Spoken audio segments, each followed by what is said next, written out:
Good evening and welcome to the May meeting of the Salem-Keizer Transit Board. This evening's agenda includes several items.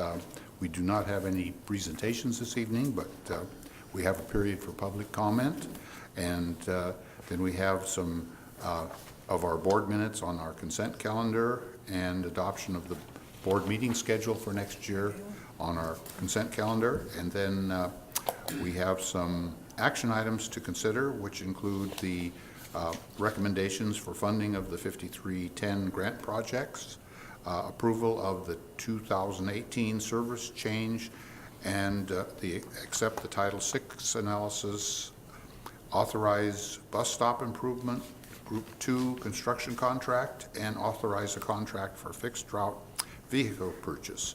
We'll have two reports tonight from our Trip Choice department and our performance report. And then there will be general reports from our general manager and directors. And with that, I will call the meeting to order. And I will call on Director Rogers to lead us in the flag pledge. I pledge allegiance to the flag of the United States of America and to the republic for which it stands, one nation under God, indivisible, with liberty and justice for all. Are there any announcements or changes to the agenda? Hearing none. And Linda, would you take attendance, please? I believe we're all here this evening. So we've reached the period for public comment, and I have one person, Galen McAllister, signed up. So if you'd like to step up and...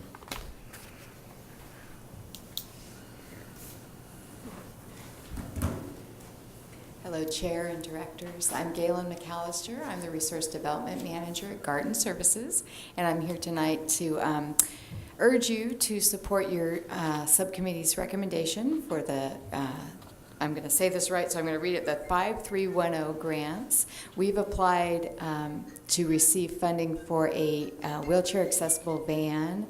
We provide employment for people with disabilities, and Cherriots is a great supporter of that employment. Every day we have probably 30 buses that come to our buildings, both Cherry Lift and regular buses that our consumers are using. They're using buses to get to our businesses. They're using buses to get to their jobs in the community where we support them.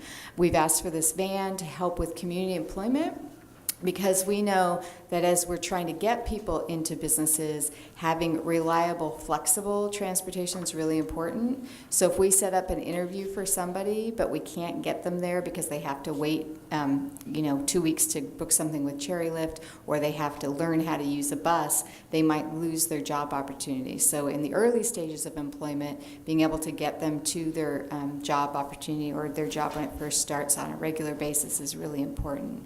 And of course, once people have jobs and they're in a regular routine, we do work really hard to get them to use the most accessible transit that they can. So we really appreciate the opportunity to partner with you again and get people where they need to go. We're highly supportive of transit. We know that many opportunities that people have to participate in our community are only possible because you guys are there providing the wheels to get them where they need to go. So thank you very much for considering us, and we appreciate the opportunity.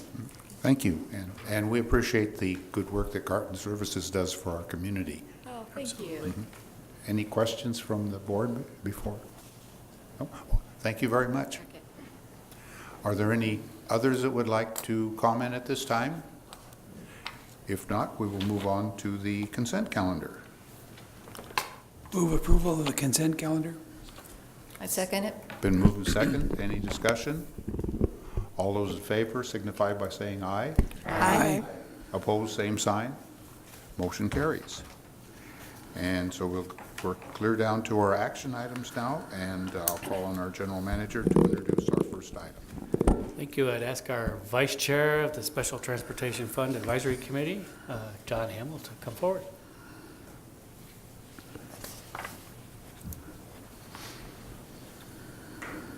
All right. Well, over the last 2 months, the Special Transportation Fund Advisory Committee has evaluated the 4 grants that we received for the STF and 5310, this year primarily 5310 money.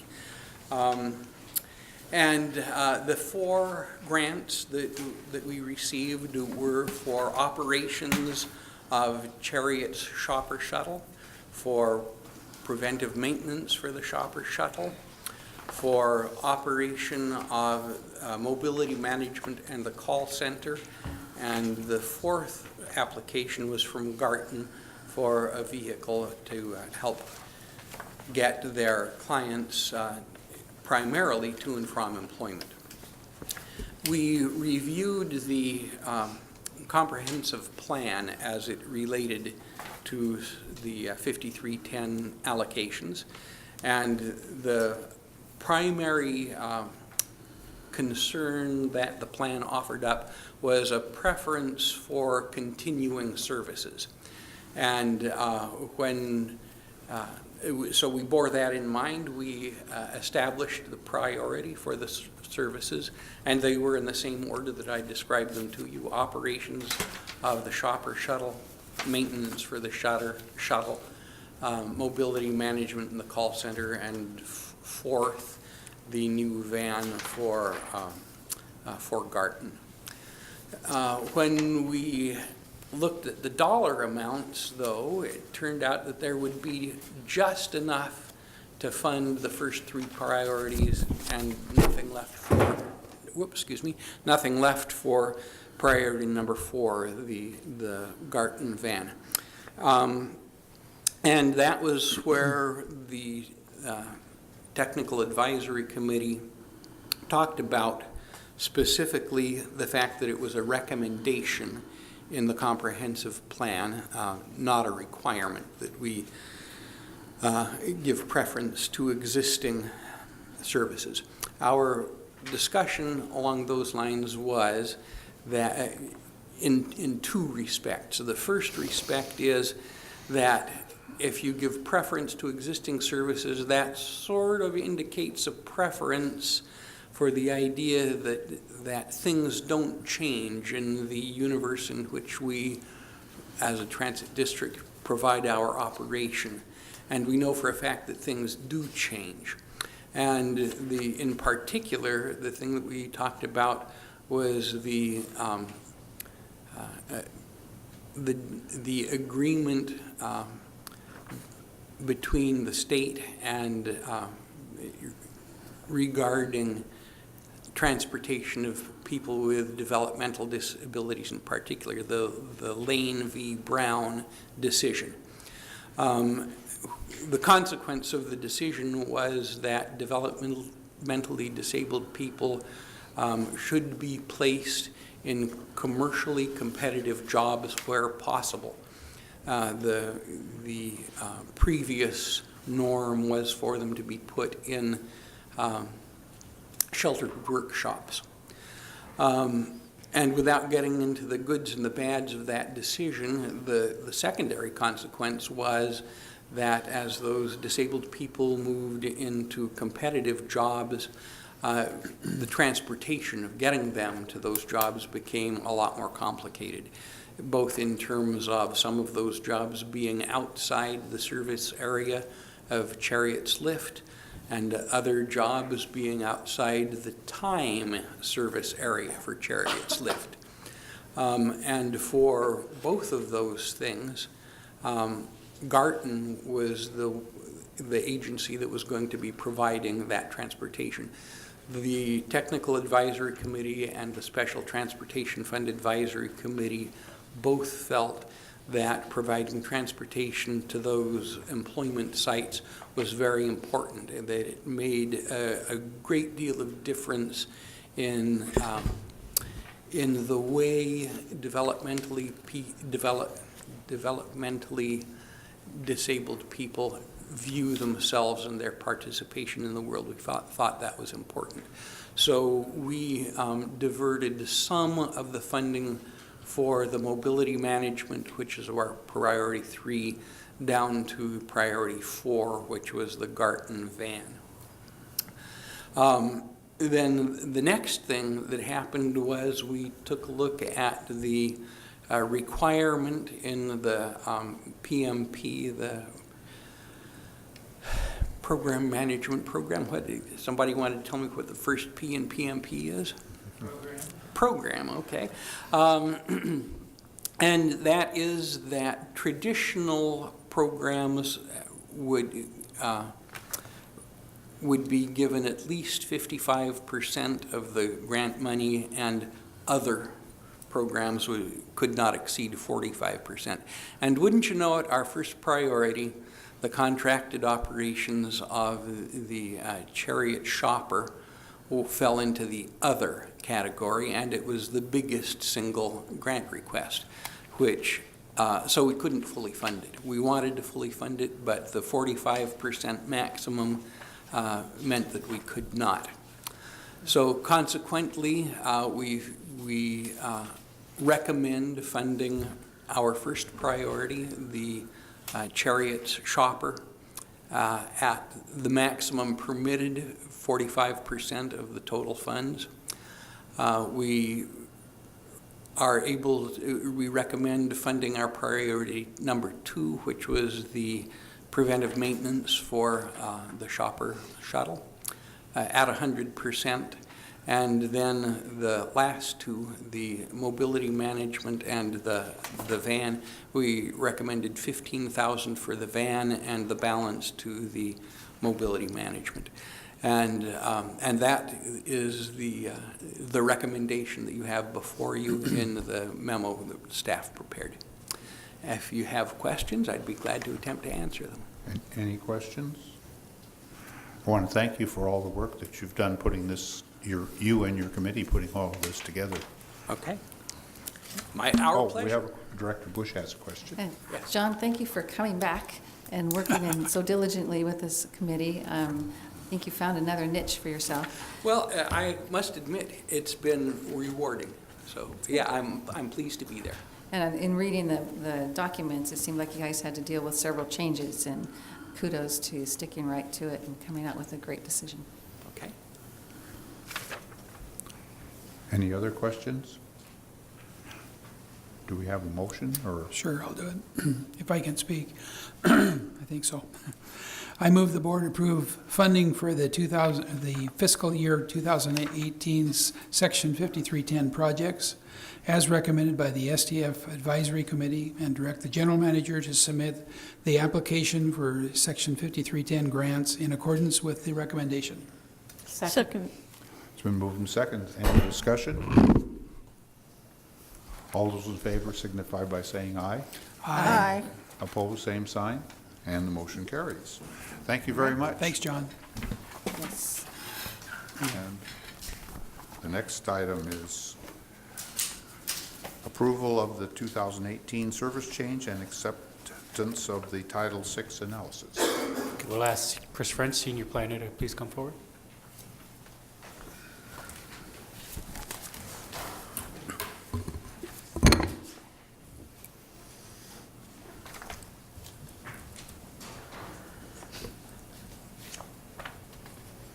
That's pretty cool.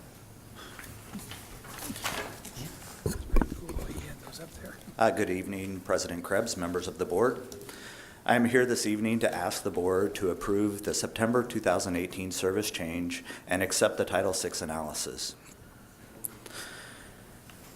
As part of the project A Better Chariot, staff have been developing a service proposal for September of 2018.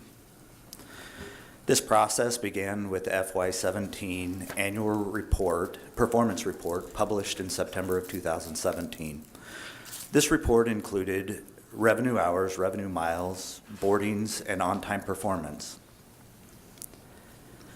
In November of 2017, Chariot staff conducted a needs assessment. In addition to analyzing shifts in population and travel demand, staff conducted a rider and community survey, as well as a survey of Cherriots' frontline employees. Using the results of the needs assessment, staff developed a proposal. That proposal was presented to the public in February and March of 2018. Feedback gathered during that process was published in the 2018 Public Engagement Report, which was finalized in the end of March. Based on input presented in the 2018 Public Engagement Report, staff have made changes from the service proposal presented to the public to develop this final proposal, service plan. At this time on the map up here on the screen behind you, I will go through the changes and what has stayed the same in our proposals. So in our proposal that we presented to the public and to the board, around Chemeketa Community College, Route 3, 12, and 13, we're proposing no changes from our original proposal. Route 11 that we plan to extend down to the down to Amazon and the Mill Creek Business District remains the same, as well as the Route 4 remain the same as the original proposal.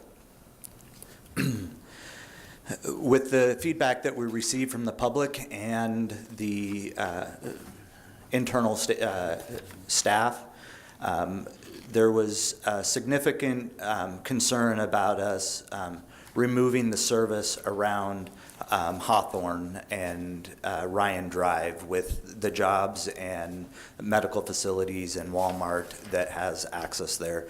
So taking that information, we came back and tried to figure out what we could do. And in this proposal, we're proposing to change the Route 7 to come out past the hospital like it currently does, down Mission Street, and turn around on Ryan and Hawthorne and come back in. And this route would run every half hour, which solves the problem on Mission where people are, and by the hospital for consistent 30-minute headways on that corridor. With us making that change to the Route 7, the Route 6 would be following the 7 out and providing duplicate service, and Mission is fairly congested. So we are, in this plan, if accepted, we are going to have the Route 6 come out State Street to 25th and reinstitute coverage service on 25th between Mission and State. And from that, those are the changes that have occurred and what are staying the same within the proposal. This plan has an increase in daily revenue hours, which we included in the budgeting process, of 13 hours a day and 135 revenue hours. These revenue hours and revenue miles are related to the extension of the Route 11 for additional revenue hours and miles to make that part work. And then with the Route 7, in order to maintain the 30-minute headways during the peak period, which we did testing during those times, we're having to add an additional bus for a couple hours during that peak period in order to maintain that 30-minute headway. Looking at these changes and performing our Title VI analysis, overall as a whole, these services will improve service for the community. These benefits can be realized without disparate impact for minority populations and without disproportionate burden for low-income populations in the Cherriots service area. Given the available data and the established methodology in implementing these changes, appear to benefit protected populations equitably. Cherriots therefore finds no disparate impact or disproportionate burden associated with the September 2018 service change. And at this time, staff would recommend that the board approve the September 2018 service change and accept the Title VI analysis. And I would be happy to answer any questions that you have. Any questions? Yes, Director I'm Bush. sorry, I don't know, did you mention the, excuse me, the changes at Chemeketa? Yes, I did mention the 3, 12, and 13. Those changes are happening. We didn't make any changes from the original proposal. Oh, okay. I was just wanting to have the new bus stop part talked about. You know what Okay, I'm saying? yes, so with the change that we proposed, we proposed moving the buses closer together so that the transfers were easier to do, and we are continuing with that. We are going to move the 3, 12, and 13 onto Satter Drive, which moves it closer to the front of Building 2. Okay, that's what I was looking at. Thank you. Okay. Other questions? Director Kelly? I'm not sure if it's, I was going to move the motion. I didn't really have a question. Okay, well, I move the board approve the September 2018 service changes and accept the Title VI analysis. Second. been moved and seconded. Any discussion? All those in favor signify by saying aye. Aye. Opposed, same sign, and the motion carries. Thank you very much. Thank you. Great work. And we'll move on to the next item, which is Authorized Bus Stop Improvement Group 2 Construction Contract. Sure. And Steve Dickey, the Director of Transportation Development, will present the staff report. Good evening, President Krebs, members of the board. In 2014, Cherriots began a process of evaluating all of our bus stops within our service area to determine if there were issues around accessibility, ADA compliance, and also a need for additional convenience items for our customers, such as shelters or benches or trash cans or lighting.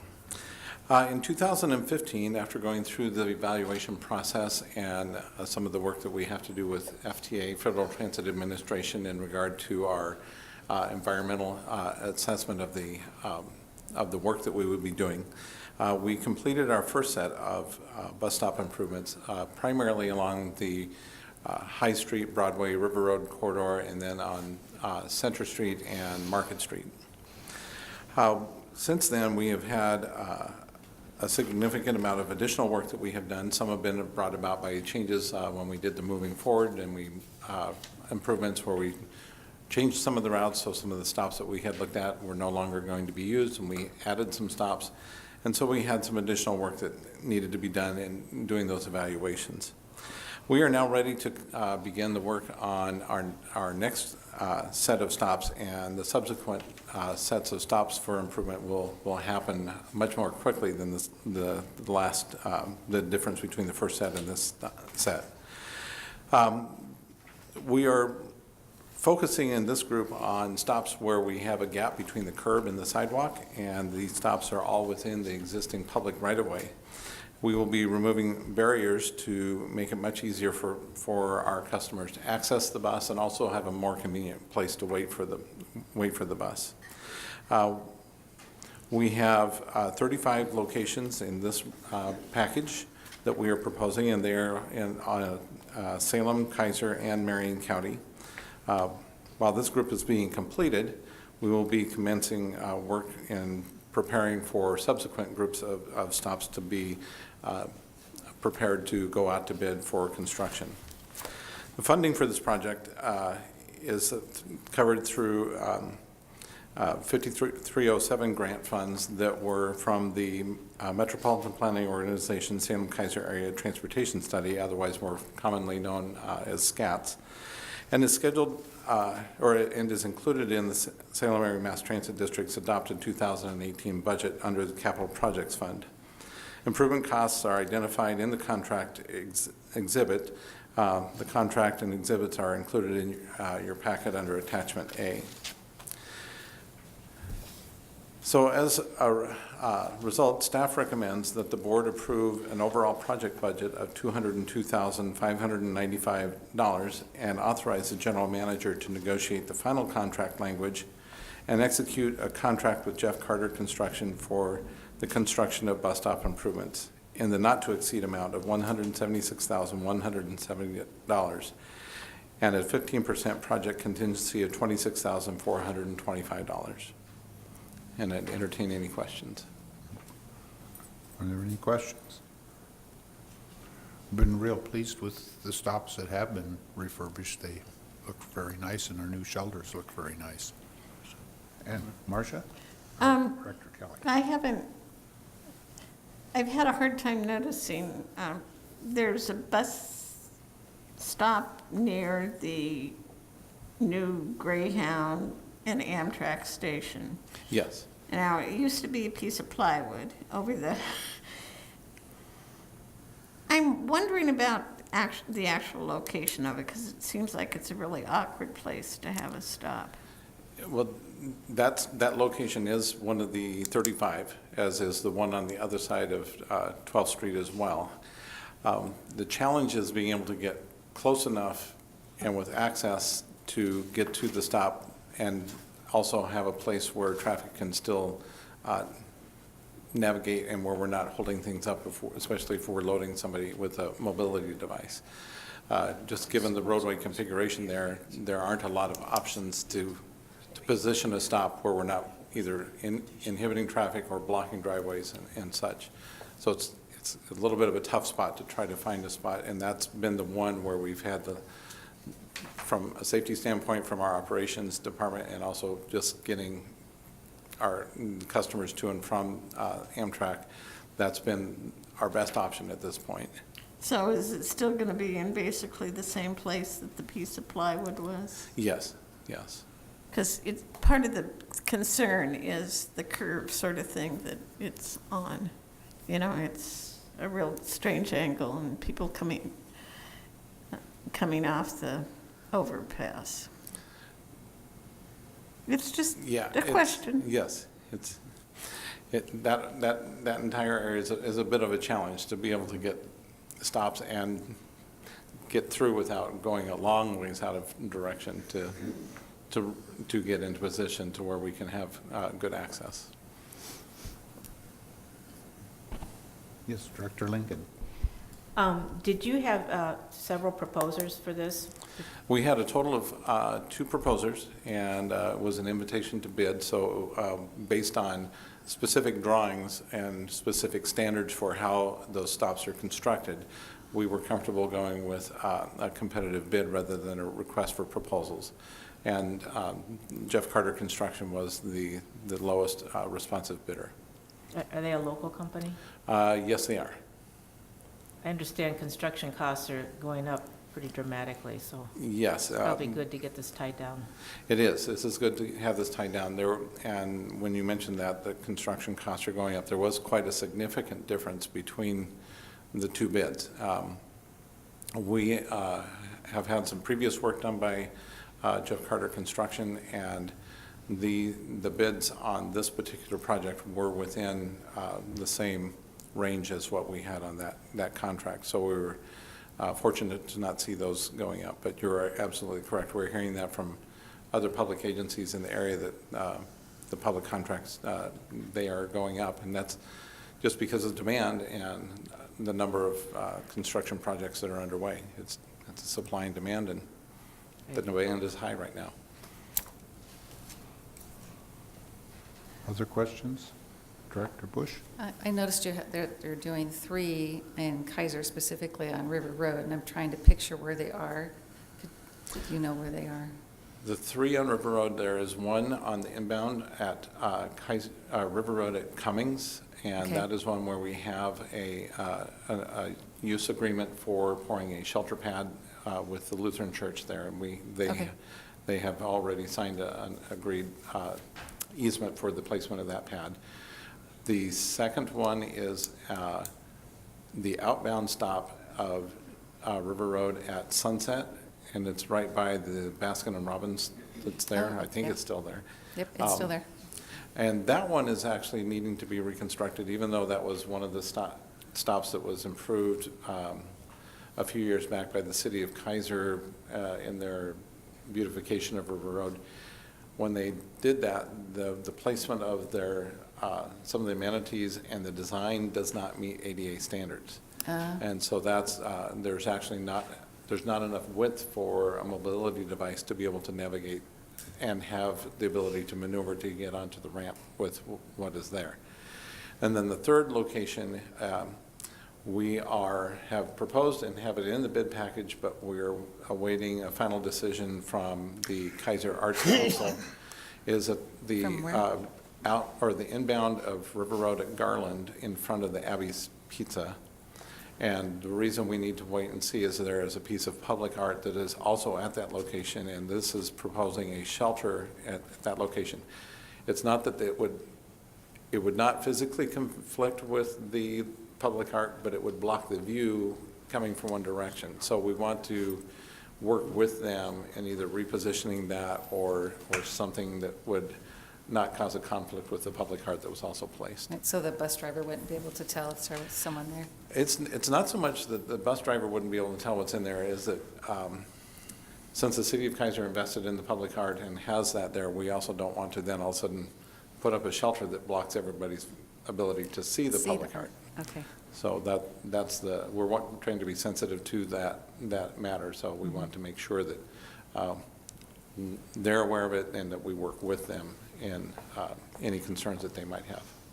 There was one other bus stop, I don't know if it's on down the road, that I keep getting asked about, is the one inbound right across from Subway there at Sam Orcutt. It's by the dentist. Yes, it's at Homewood Court. Yes. Yes, those are both on both sides of the street there.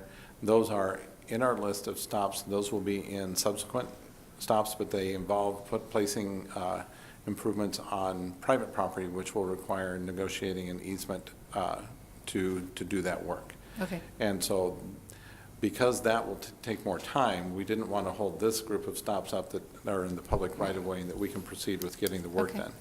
Yeah, but you are absolutely correct. That actually is one of our higher use stops. It has over 120 boardings a day. And so It's one of my we favorite definitely places need to to get the have bus. Yeah, pardon? It's one of my favorite places to Yes. get the bus. And that's one of the locations where we definitely want to place a shelter as well. Good. Thank you. Director Lincoln. One more question. I glanced at the list of shelters and how much, what the cost was per each. A lot of them were like between 3,000 and 5,000, but there was one that was 11,000, which seemed like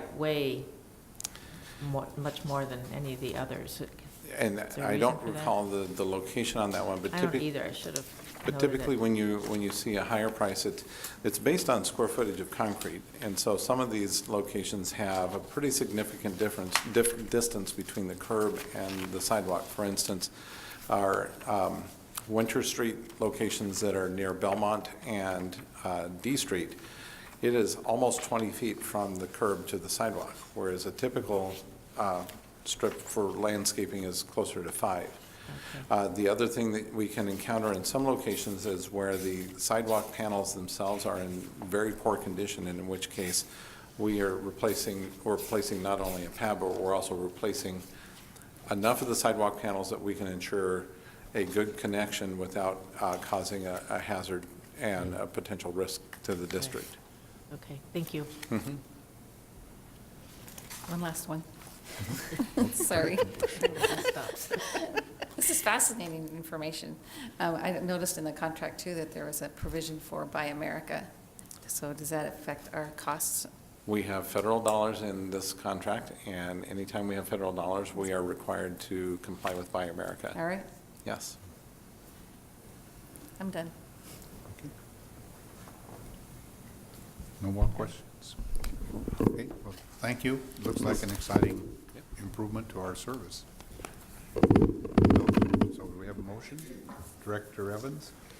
I move the board approve an overall project budget of $202,595 and authorize the general manager to negotiate the final contract language and execute a contract with Jeff Carter Construction for the construction of bus stop improvements in not to exceed amount of $176,170 and a 15% project contingency of $26,425.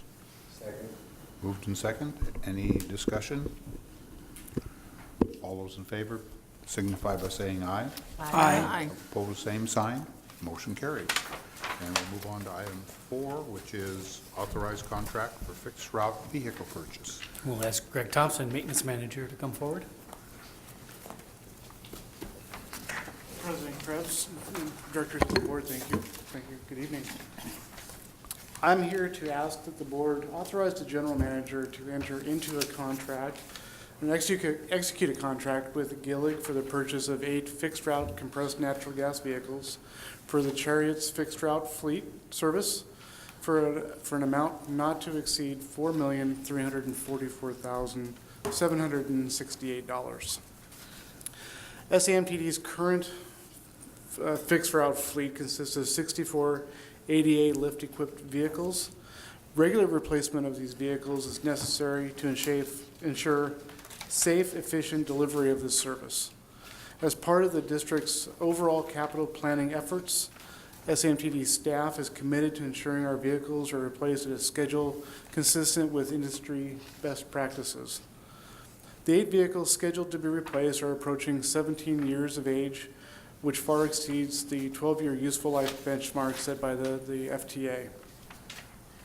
The contract price is based on the Washington State Price Agreement procured under procedures set by the Washington Department of Transportation's Public Transit Division.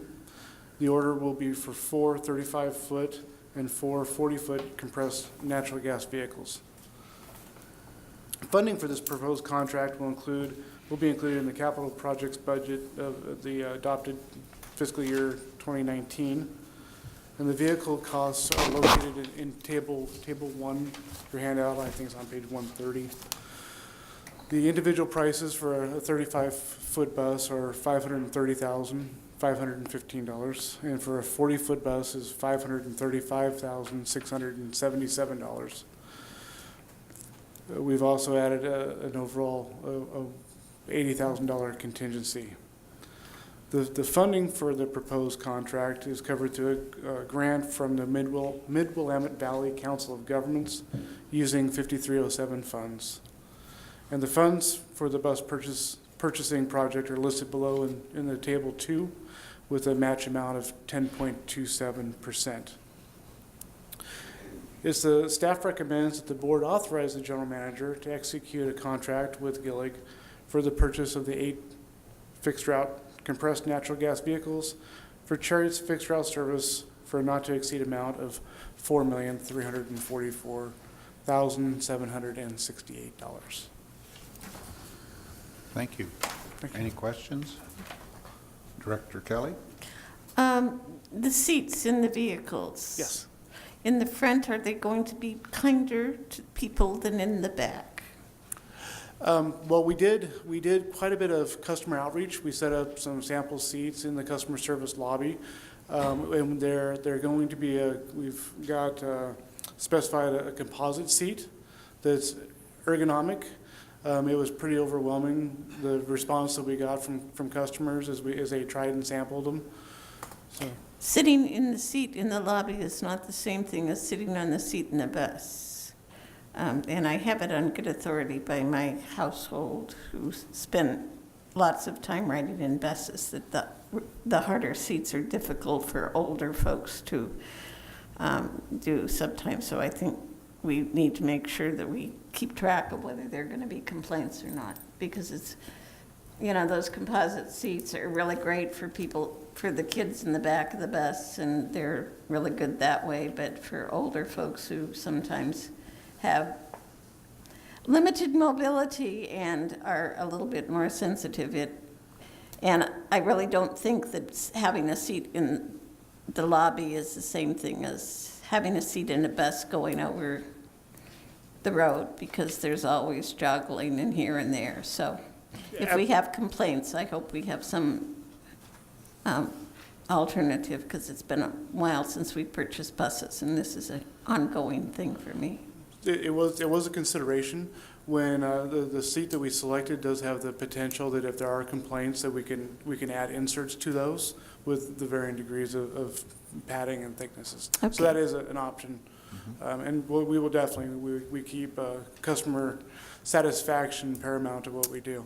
I'll have my seat person make sure that he gets on the new buses. Fantastic. Thank you. Director Bush? I noticed that we don't have a contract here, or has that not been? It is a purchase through the Washington State Price Agreement. I don't understand that. What that So means. what this is the state of Washington has already done the procurement and the competitive bid process. So that's taken care of it for us, so we don't have to do an RFP. We can go use their contract and choose. Is that, I'm not sure how that works. I think what she's asking, the contract between us and Gillig. Yes. oh, a sample contract, is that what you're asking? I'm not, So what we have is, right now, an invoice, or what is it we have from Gillig? Because that's where we got the price, right? a price quote. Yeah, the price quote. So we don't have all the details. We do. We based this order off of the 12 that we currently have on order. So the specifications are going to follow that. So what they did, since we worked that procurement out and have those specifications done, we mirrored that bus purchase. So we took those specifications, sent it to Gillig for a new quote, and this is the price on this 8. Correct me, so the original contract had the provision for additional. It's the same contract as the first 12, is that correct? It's an individual purchase off the Washington State Price Agreement. I think it's being confused with an RFP where we have language that we can add on as we go. That's not what this is. No, I know that, but the 12 buses that we purchased already, Correct. we have a contract between us and Gillig, or is it just Just for the purchase of those 12. when we didn't issue, okay, yeah, I get yours. Right. Okay. I think basically what it is that if one of the entities that works with the FTA has a contract and they've done all of the RFP and the pricing and that sort of thing, and we can buy into that contract so we don't have to do as much Okay. work. And Washington's a nice neighbor, and they're allowing us to buy into the contract. It's Along with sometimes how we piggyback on to state of Oregon contracts so that it doesn't create even more work for Mr. Featherston and more dollars for us by having to do an additional RFP. There we go.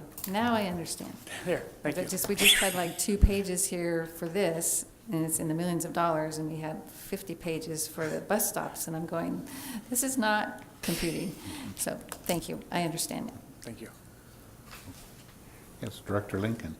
How long will it take then for them to deliver the new buses? The rough rule of thumb is, and they kind of originate, they put you in the production line once they have a signed purchase order. So this is one, the approval to make a purchase order. The rule of thumb is about 20 months from the time you enter their production. Our current buses that we have on order, we were lucky and had a 10-month window. So as soon as we're able to issue them a purchase order, I'll know more. So maybe we'll get lucky again and get them faster. So we're planning on a lot of updates and tech stuff and radios and stuff, right, in our new buses. Will they install that, or does that get installed after it comes here? Depending on the timing of it, we are working on the CAD ABL project. We're working on upgrading our bus IT portions of it with the talking bus, the radios, the automatic passenger counters. So that is almost a separate procurement right now. So if they align enough, we'll get them with the buses, or they'll be installed later on the new buses. Okay, thanks. Other questions? One last one. Yes. Sorry. And I'm just curious if this is connected to the grant that we just received from federal this spring, or is that going to be applied to something else down the road? This is a separate grant. This is a grant that we applied for last year through SCATS, and were awarded monies. So we just received another award from a federal 5339 grant, and at some point in the next few board meetings, you'll see another process for those. So that is not Okay. part of this recent grant. Thank you. Just trying to follow the timeline. Okay. Yes, Director Kelly. And just one added thing, I know you said it, but it may be good to reinforce to the grand audience at large that this is replacing buses that are 17 years old. and by the time they get here, if it's an average 20 months, they're going to be like 19 years old, and the average life is usually 12. And it's one of our opportunities to really thank our maintenance department for the care that they give to our buses. And we have traditionally had buses that were in great shape. And I should remember the date that we retired the buses that we bought the meeting that I came on the board, but it was, I think, within the last 12 years. And I've been on the board for a lot longer than that. Right, thank you. So it's a good thank you to the maintenance department as well that we're replacing 17-year-old buses. Other questions? One thing with the engineer. Yes, Director Just Rogers. wondering if it was going to be, as they make a bus, they send it up, or make them all and then send them all up at once? How they get delivered, they'll usually be in small bunches of 2 or 3. Gillig produces, it's pretty neat production. They'll produce 8 buses a day, but only 1 for us. So they'll be produced 1 a day until we get the 12, or the 8, I'm sorry. And then once they have some acceptance, then they hire drivers and they drive them up. So it could be 1, it could be 3 at a time. Other questions? Are we ready for a motion? I'll do it. Director Bush. I move that the board authorize the general manager to execute a contract with Gillig LLC for the purchase of 8 fixed route compressed natural gas transit vehicles for Cherriots fixed route service for a not to exceed amount of $4,344,768. Second. It's been moved and second. Any discussion? All those in favor signify by saying aye. Aye. Opposed, same sign, and the motion carries. Thank you very much. And we are now moving on to information items. So our first item is the third quarter trip choice report. And Roxanne Belts, the Trip Choice Program Coordinator, will present the report.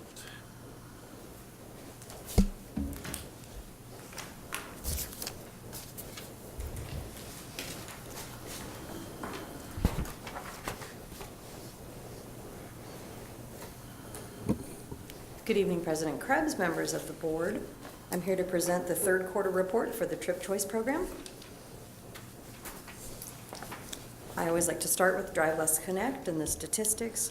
This is our statewide online ride matching database tool, and we use it to match people into carpools and van pools. Pretty steady now, total number of users within the database, a little over 5,000. This has been pretty consistent now for almost a year. New users, we always have a nice spike in the first quarter because of the Drive Less challenge that happens, and then the numbers drop off, and so again, in 2 more quarters, we'll see another spike. However, we may see an even more significant spike. Within about 6 months, ODOT will have a new tool that will be replacing the existing one. Hopefully, to most users, there won't be any transition that they will see, but what they will experience is a much easier time registering to use the database, a much easier time getting ride matches, and a much more communicative opportunity between us and them. We're also going to try to be building in some opportunities for them to be recognized with promotional items and gift cards and things for tracking their trips, and those will be donated items. We will not be using state funds to be purchasing items, but we're working with some vendors now to figure out how to do that. So if somebody tracks 20 trips, they get, $5 gift card, something along those lines. Of course, match results are always important. If someone puts their information in, do they get matches? Obviously, people do. Typically last quarter it was 205 matches were received from the people that asked for ride matches, and then they actually sent, about 72 people sent email requests saying, we have similar commutes. Could we try to carpool together? Our staff we've definitely been focusing recently on our employer outreach. We've been meeting with a wide variety of state and city work sites, businesses, and employers. And when we meet with those employers, we talk about what services Cherriots Trip Choice provides. Obviously, that includes transit planning, employer bus pass program. We offer surveys to the employers so that they can find out from their staff what their staff would like to do. We offer our ride matching tools. We develop commute trip reduction programs, incentives. We offer the emergency ride home program, and we always talk about van pools. So we try to offer the full umbrella depending on what their employees need. And just to give you a quick summary, in the last quarter we met with the City of Salem, Department of Revenue, State Lands, Energy, ODOT, Manpower, which I'll talk about in a moment, Sparrow Furniture, which is a business venture that's been sponsored by Salem Alliance Church. We met with Salem Health and Willamette University. And we met with Manpower, that's the temporary agency, to sign them up for the employer bus pass program, because what they've found is that to be competitive as a temporary agency, if they can offer their employees bus passes, then that gives them an edge in recruiting people to work for them. And so we've been negotiating that. So that was a really good opportunity that Kiki Doman learned about, and she's been pursuing that. And I think we have 2 now Manpower agencies that have specific clients that they work with. They'll work with one employer and just get that employer temporary employees, and so hopefully they'll be signing up for bus pass program. And then Sparrow Furniture, they've been working with refugee groups on helping them learn about refinishing furniture, working within this country, and they're also interested in talking about how do we get those folks into van pools, or how do we get them into a bus pass program.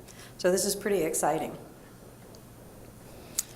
We do obviously a lot of community outreach, and one of the things I'll show you should all have this at your desk, the most recent, literally hot off the press today, the newest Wander Walks map. This is a replacement for the Grant Highland neighborhood map. 1, we found there were a lot of changes. 2, many people asked, could we have it in Spanish? So you will see this is in English and Spanish now. We talk about the 5210 program, which is about eat 5 fruits and vegetables a day, 2 hours of exercise, limit yourself to 1 hour of computer time, and 0 sugary drinks. And so we're working with a number of partners to get these out. We've already distributed these quite widely. The Hub has them, Salem Health has them, and so we'll be distributing more of these, but I wanted to make sure you had them all. And then obviously other things we're doing, you can see we're one of the sponsors for On Your Feet Friday. This is a joint venture that we're doing. It's with Gallagher, and the last Friday of every month between May and September, they bring a bunch of folks together and do a big walk. There's a variety of, I'm sorry, second Friday, thank you. I put last Friday, okay, it is the second Friday, I apologize. It encourages people of all ages to walk or to run on the sidewalks and through the parks in and around downtown Salem. There's checkpoints along the way. And so as a sponsor, we'll have a booth at the start each month. And then we'll also have a checkpoint at one of the events. I think that's the one in August, if I remember right. Let's see, and the first one was held a few weeks ago. I understand they had over 600 participants, which is more than they have ever had before. Wow. So it was a very successful event, and I'm glad that we can partner with groups like Gallagher. Of course, we do our youth poster contest. This is where we ask students in local middle schools and high schools to take the theme that we give them, which this year was I Explore, big OR for Oregon. This was a first place winner from the middle school. And we have a first place winner from the high school. So bright. I love what these kids come up with when they give them a theme. And so these 2 posters will be on either side of a tote bag that we're going to be creating this year to pass out. And I always like to show, this is the winner with her brand new bicycle. So this is Amanda from South Salem High School, and we do work with Santiam Bicycle to get a gift certificate for a new bicycle. And they also make sure that the winner has a helmet and safety lights. We also launched our Navigator Newsletter. We've now actually had the first and second edition come out. Our quarterly newsletter, we've distributed it via email, and we have a distribution list from our database. We keep adding to it. It is set up so that if someone chooses to opt out, they can. There's no, we don't insist that people get it, and people can also opt in. And so we're hoping to grow, as our new database grows, we're hoping to grow the distribution for this. We send it to ETCs, we send it to all of you, we send it to about 3,000 people, actually. And we're also promoting Vanpool with our two partners, Cascades West Council of Governments and Lane Transit. The Point-to-Point Solutions and Point-to-Point actually came up with these 3 ads, and we included this in our Navigator Newsletter, and we've been sharing these with our ETCs. Just, read more, nap more, tweet more, just the opportunity once you're not driving every day, how relaxing it can be. We have 47 vans in our in the Valley Vanpool program, and that serves about 400 commuters. And with that, I did want to take an opportunity to thank my team, Kiki Doman and Misha O'Reilly. They are both so dedicated, and I just always want to make sure everybody knows how hard they work too. You see me, but they're really the backbone of what we do. They're committed to helping our customers find ways to get out of solo driving. They want people to find better, healthier, and more cost-effective ways to get around. So I just want to publicly thank them. And with that, I will take any questions. Any questions? Yes, Director Lincoln.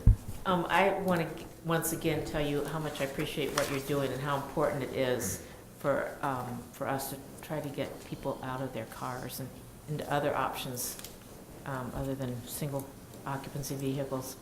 Thank you. But I also wanted to ask about is it Get on Your Feet Friday? On Your Feet Friday? On Your Feet Friday. Is the information about that on our Cherriots website? So you I know that it's on the Cherriots Trip Choice Facebook page. However, I would suspect probably going to Gallagher Fitness online would be the best place, since Okay. they're the actual sponsor of it. Is the beginning point the same every time, or is it? Yes, that's my understanding. Oh. I'm sorry, Linda participates. That's why I'm looking at Linda. She's, It is the second Friday. You get there around 6 o'clock and register. And it starts at 6:30. You go 45 minutes. It's like a scavenger hunt around the downtown area. So it's every second Friday from 6:30 to, and then they have prizes after. You get tickets from your passport and going to these businesses, and they stamp your passport. When you return it, they give you the number of tickets that you had businesses stamped. And then you wait and see if you win something. Sounds like fun. It is fun, yeah. Good job. thank you. Other questions or comments? I just think I- it's all great. I just think it's all great stuff. It is. Thank you. And I worked with Misha last night at an open house, and she was a delight to work with and did an excellent job representing Cherriots. Yeah. And for our listening audience, most people don't realize why we do this, but if you get 2 people, many of the cars, I drove up to Portland today, and most of the cars have 1 person in them. And if you have 2 people in a car, you take 1 car off the highway. And if you have a van pool where you have 5 or 6 people in the car, that takes 5 or 6 cars off the highway. So it's a way of dealing with reducing congestion, another way that we deal with reducing congestion. So it's a very worthwhile project. We continue to make more people, but we're not making any more land. So we have to utilize the space we have. So that's why we promote transit and carpool and vanpool. So, any other questions? Thank you very much. Thank you. And now we're ready for the third quarter performance report. Chris French will present the report.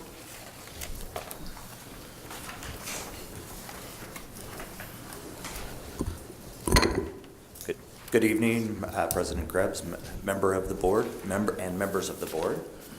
I'm here to present on FY18 Quarter 3 Performance Report. This covers January through March of 2018. We'll be looking at changes by service, comparing fiscal year 17 to fiscal year 18. The first service that we're going to look at is Cherriots Local Service. Cherriots Local Service in this quarter had a reduction in revenue hours and revenue miles, and a positive boardings a day, 247 ons. The revenue hours and revenue mile decrease look significant. Those are due to the 15X service going away, and so that was the reduction in revenue hours and revenue miles. Cherriots regional service shows a lot of negative, on the negative side as far as revenue hours, revenue miles, and boardings a day. Some of this is can be contributed to the May regional redesign, but the major portion in this for the reduction is the 2X service going away and no longer being represented in our regional service. Chariot Shop and Ride had an increase in revenue hours and a reduction in revenue miles and boardings a day. These graphs look really drastic on the screen, but small changes, because it's such a small service, make things look more drastic than they really are. This service is kind of shifts around. For Cherriots Lift, we haven't seen this in the past. It looks like a really big increase overall. There's a couple things that contribute to this. In January, there was the new contract for the lift services provided, and there were some performance measures that were put in there that could contribute to some of this. The major thing in looking at the data, if you look at January of 2017, there were some major weather events that happened, and so looking at January to January, there's a significant drop in ridership and revenue miles and revenue hours for January of 17. This year we didn't have that, and so it shows as a really big increase. But if you look at February and March's numbers, they're very comparable from FY17 to FY18. Looking at Cherriots local average daily boardings by month, as you can see, this shows, as we've shown in the past, from March of 2017, showing those positive gains in boardings by month. March was the first month, and March is pretty much even with March of 2017, not showing an increase. Looking at average daily boardings by month, comparing FY 15 through 18, the yellow line here, we can see that we've had positive ridership growth, with March being 11,625, and as I said, last year was 11,627. So we're still seeing positive growth, or not, at least not having negative ridership decreases. Next, we're going to look at changes by route. We'll look at our corridor routes first. We have a target boarding of 20 boardings per revenue hour. This is the first time that we've been able to do a year-over-year comparison since we've split the routes, and so we can look at what these routes did this year compared to last year, and we can see that many of the routes are performing very well and showing ridership increases. The local buses, neighborhood shuttles, we have a target of 10 boardings per revenue hour. We have some really strong performers, and then we have others that are just kind of not performing where we would like them, but are still providing good service in our community. On the slide, Route 26 and 27 are the routes that replace the connector service, and they're averaging 4.9 and 4.0. comparing back to, and also the Route 16 is part of that ridership. So it shows a fairly significant increase, which the 16 covered part of what the connector was covering. And the connector service was averaging at the end 3.9 boardings per revenue hour. So overall, the service is showing promise, and we hope to continue to see improvement in that area.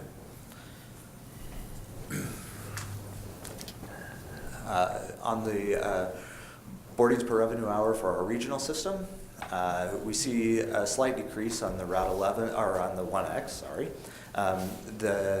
This decrease is fairly small, especially considering that last year we had the state bus pass program, and there was a significant amount of people that were using that program. So we don't see a significant drop. We're unable to do a year-over-year comparison for the other regional routes due to the fact that we made the service change in May. The Route 40X is performing above our target. Kind of a neat thing to hear. This last week we received a comment from a rider that rides the 230 trip, and he was indicating that the bus was full to standing room only frequently on that 230 trip. We don't like the standing room only part, but it's great to see that that ridership is significant on that route and is growing. Our demand responsive are staying pretty stable. There's not a lot of change in those. The Polk County Flex, we can't do the year-over-year comparison because that route was changed with the May service change for regional service. And with that, I would be happy to answer any questions for you. Any questions? Yes, Director Abbott. I'm assuming that the 15, the numbers on year 15 are attributed to the fact that we didn't have through buses, that they were getting off and getting on another bus downtown.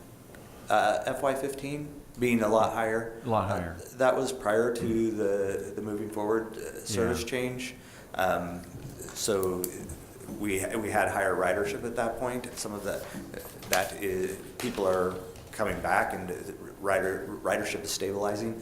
But across the board, the national trend that we're seeing is a decrease in ridership throughout the country on transit. The layman looking at this would think that for some reason we're down significantly, but in fact in 15, wasn't it true that they were going from West Salem, getting off of a bus here and getting back on a bus and going to Lancaster, and that would be counted as 2 rides? Is that correct? I don't think so. I think it's the in reverse. I think that there are that would have been from the changes, not the 15. That would have been 16.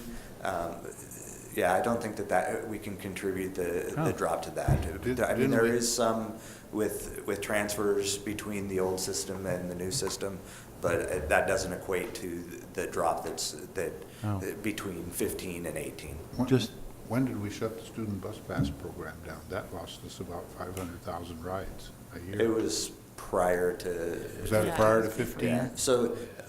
This is when we FY did 12. big changes. Yeah, 12 or 13 would have been the end right of after I came it. So I back. mean,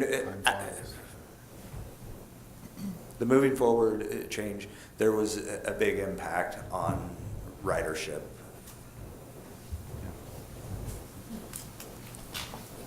Other questions? Well, thank you very much. Looks like we are gradually coming back up, and in a little over 15 months, hopefully, we were going to have Saturday, Sunday, and evening service. So we're looking forward to that in September of 2019. Thank you. And now we're ready for reports from our general manager and the directors. So I just have a couple items to report. One, so a couple weeks ago, several of us did attend the APTA bus rodeo, where our competitors did a great job representing us during that event. Just a reminder, the annual awards and recognition banquet's coming up in a couple weeks, so hope to see many of you there. And then our thanks go to transit operator John Welch, who drove the bus in the Kaiser Fest parade this past weekend, and even got an interview on Kaiser TV, which was pretty good. So another opportunity to promote Cherriots as a community member. So that's all I have to report. Well, I've had a fairly busy month. I had almost 40 hours of various transit activities this month. Attended the Morningside and Semka neighborhoods. Attended the SEDCOR, that's Salem Economic Development Corporation's Economic Forum, which took place a couple weeks ago. And that was very interesting on how we need to work to develop our economy in our community. We had a meeting with Canby Transit. 3 of the directors went up there, and we're looking at a co-op type of thing that may allow us to run through service from Salem to Oregon City. It may be through service, or it may be a timed connection somewhere, but we're going to try to work on that, and that'll probably come in after our weekend and evening service happens here. I attended the Iris Festival luncheon and several transit advocates meetings and City Club luncheon and the demo forum. So it was a fairly busy month. And with that, I'll call on Director Rogers to fill us in on his activities. Okay. Well, we had the regular board meeting and work session and executive session. And then there was the budget committee that took a lot of time. And it's very interesting how all those numbers come together from different places, and very, very hard sometimes if you're new to keep track of how it all is working. But we have a good bunch of people in Cherriots who can explain the numbers and put together a pretty good packet, I thought. And got my neighborhood association meetings that I went to, NOLA and Northgate, and had a couple that interfered with our budget committee, so I had to skip out on those. And I didn't get as much walking around the different neighborhoods as I wanted to, as nice as the weather was. But I was able to hand out some more of these brochures in the neighborhood, and I helped somebody to actually get a monthly bus pass. And so the gentleman is now riding the bus and bringing his bike to the bus so he can go from the bus stop, ride his bike to work. And so I thought, oh, all right, it makes you feel good when you can help somebody do that.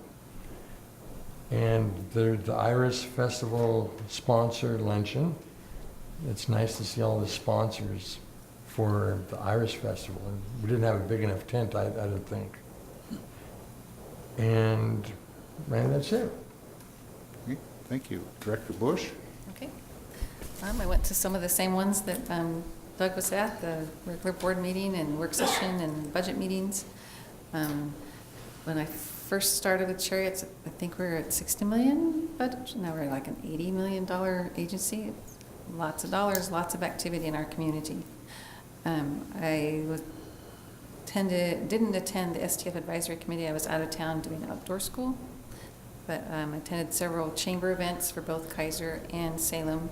And the Willamette Valley Greeters during the Iris Festival was hosted by the Mid-Willamette Valley Council of Governments. Sean Day introduced their new director over the Homeless Initiative Program and all the work that she has initiated, and she's hit the ground running. So it was a very interesting discussion there.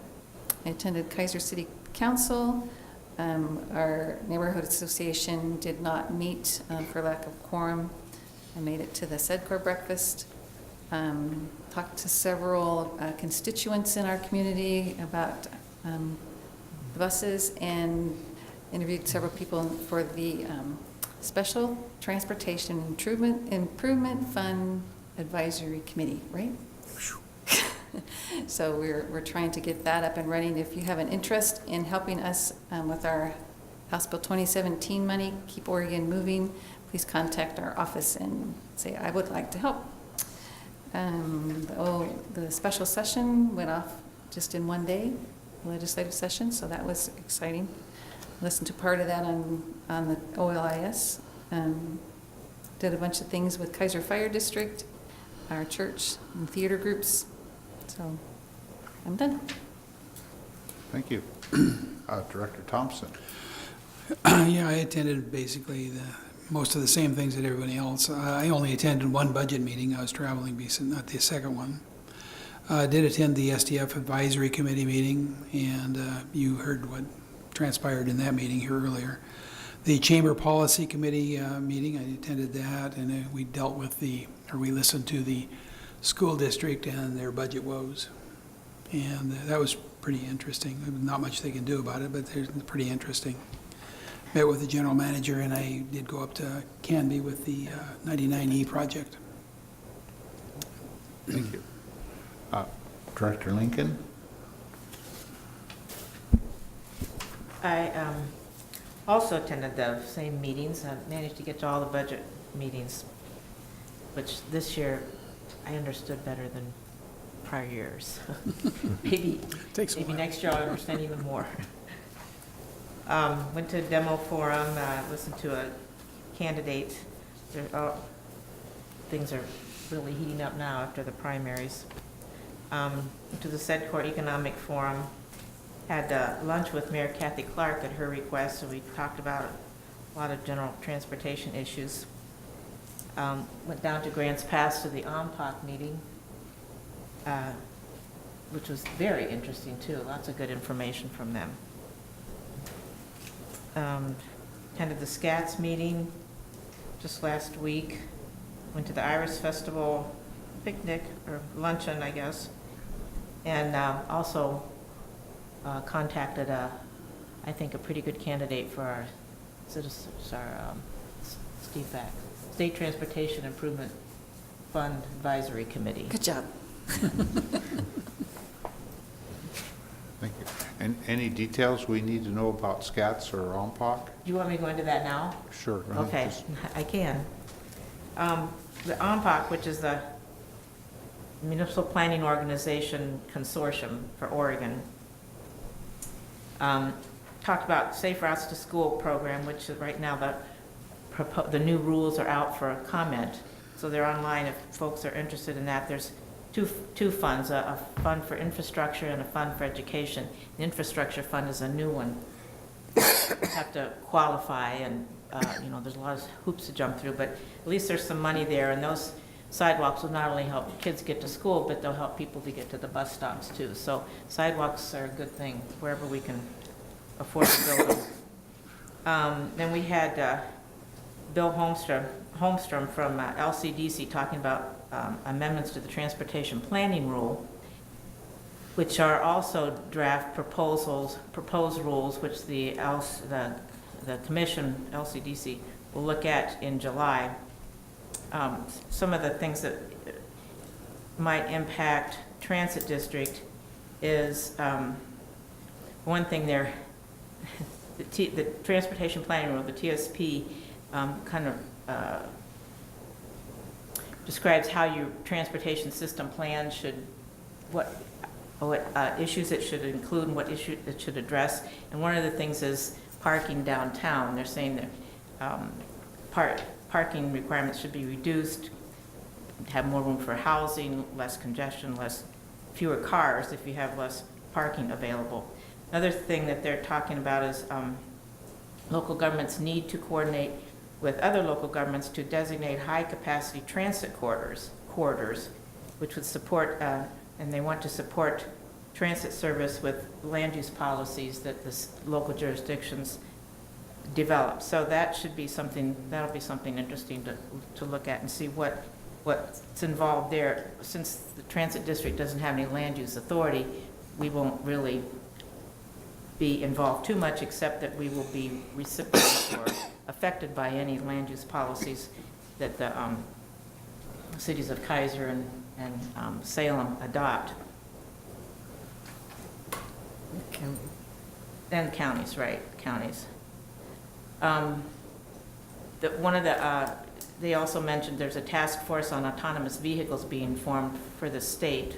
The state's forming a task force, and there's going to be a liaison from the MPOs to work on perhaps including autonomous buses for first mile, last mile trips. So that's kind of an interesting concept too, looking ahead to autonomous vehicles and how they can actually work with transit. The Oregon Transportation Commission, switching over to House Bill 2017 implementation, which was a legislation passed with a considerable amount of money for public transit. The commission's still working on the final rules covering the State Transportation Improvement Fund, and they're planning to review and adopt them permanently in September, and then review and approve the public transportation improvement plans, which is what we have to submit to them in order to get those funds. They're going to review and approve those by April of 2019, and then review grant applications. That's for discretionary. But the discretionary funds, the formula funds, which is the biggest part of the funds, they're going to approve by April, they hope. And discretionary funds next June. So things are moving ahead. They've got schedules. And we just need to be ready to apply when the time is ripe.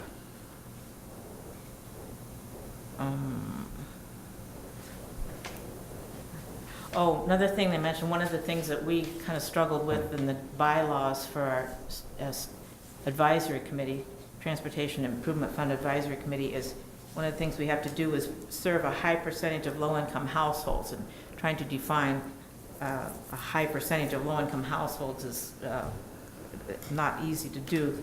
So ODOT proposing to issue guidance to help us determine how to decide what a high percentage of low-income households is. That's one of the things we need to promise that we will do in our plan with our increased transit funds is to serve low-income households. And I don't know, have you seen anything from ODOT about guidance on that issue? I have seen the guidance. Oh, okay, so it's out. It is out. It's not very helpful. It's not very helpful. Okay, well. It's a problem. They also recommended planning our, what we want, making plans for 130% of what we would like to get, because in case there's extra monies. They also sent out a estimate. I hope it's a lowball estimate of what they think we're going to get. So, and they did say it was a low estimate. I can't remember what it was, but I think it was less than what we were hoping for. Then the Oregon Public Transportation Plan is also in draft form right now. So if anyone wants to comment on draft public transportation plan, you can go to the ODOT website, which is optpfeedback.org. And one of the three of the initiatives that this new public transportation plan is aimed at is integrating plans between agencies and providers to integrate their transit, land use, and other planning efforts. And 2, regional and intercity services, improving better connection between cities. And then 3, focusing on technology to anticipate, test, and share new and improved technology. So there's some really good ideas and goals in that plan, and I haven't looked at it yet, but I think it looks worthwhile, something to look at. Should plan public transportation going forward statewide.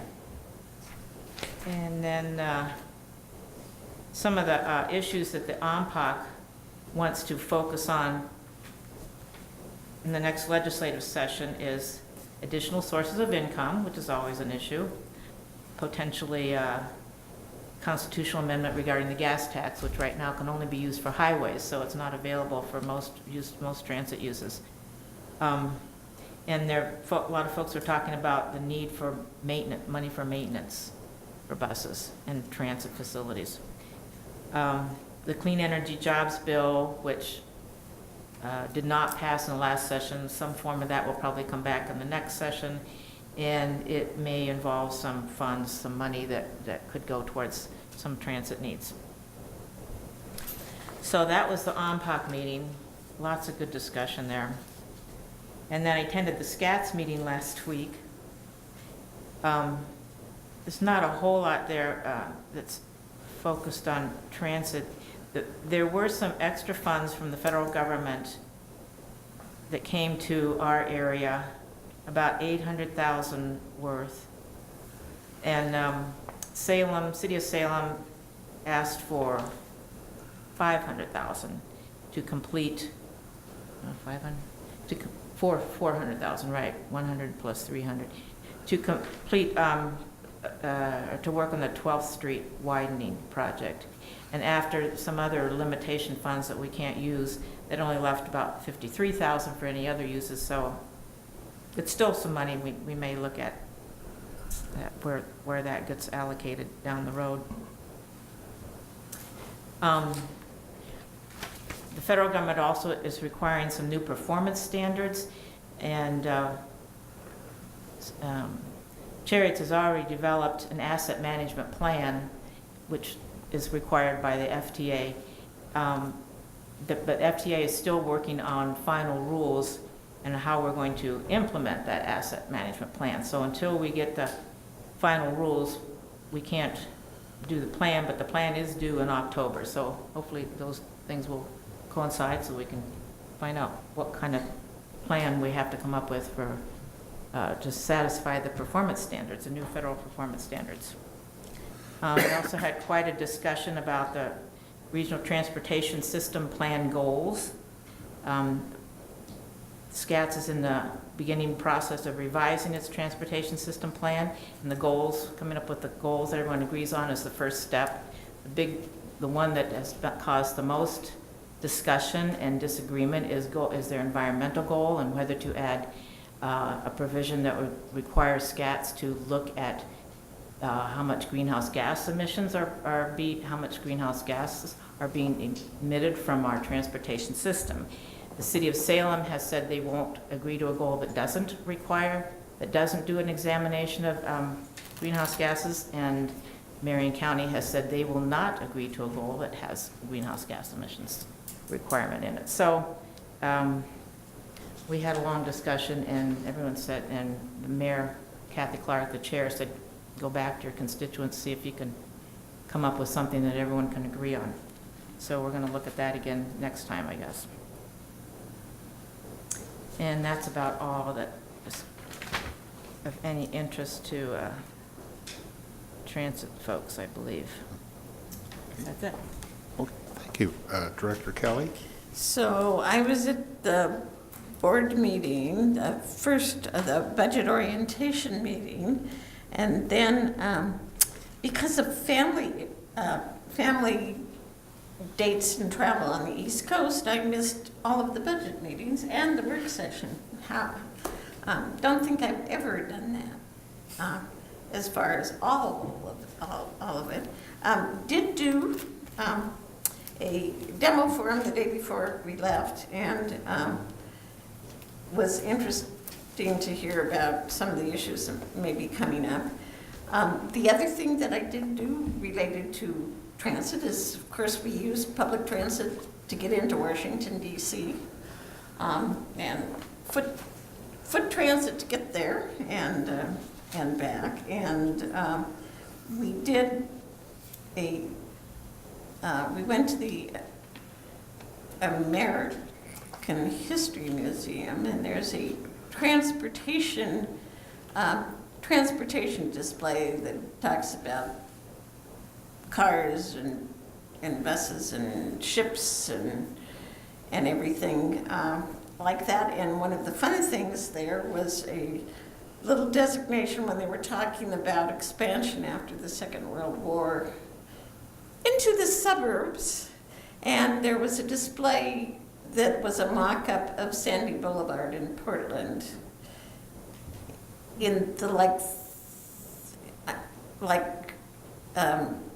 39th Street Northeast. So 39th Street Northeast, where there's a Fred Meyer's, and there was a little Fred Meyer's where it had rooftop parking in the 1950s, was considered a suburb. And so when you think about, 265th and 183rd and all of those things out east in Portland, you can see the growth from that period of time, but that was sort of good. We were there for a graduation for a nephew at William and Mary, which is one of the oldest universities in the country, founded by the King and Queen of England, before we were separate. And so that was the whole reason for being there, that and a family party to celebrate the next week, because it was Mother's Day weekend when there was graduations. So I'll try to do better. This next coming graduation won't run into any meetings, so. Director Evans. Well, I attended majority of the budget meetings, and I've been active in Rotary right now with a berry sale, so every day that's taken a little bit of my time. Went to the Iris Festival luncheon. Missed the West Salem. I was out of town for the West Salem Neighborhood Association meeting, but I visited Can Do. Did the work session. Went to City Club for Secretary of State, a talk on gerrymandering. And I've been planning for my class's 50th class reunion in high school, so I'm on that committee, and so that's taking a little bit of my time. And I would like to announce that on June 19th, the Citizens Advisory Committee is going to have its next meeting, and it will be here in this location at 5:30? 5:30. And with that, that's about it. Thank you. Anything else or any reports that we haven't submitted? Just remember that our next work session, we're going to meet a half hour early for a special executive session, so. Just a special meeting, not executive. Oh, special meeting, okay. And So- it's after the work session? No, or before 5 o'clock, so just be a half hour early. And is anything else for the board to consider? If not, we are adjourned. All right.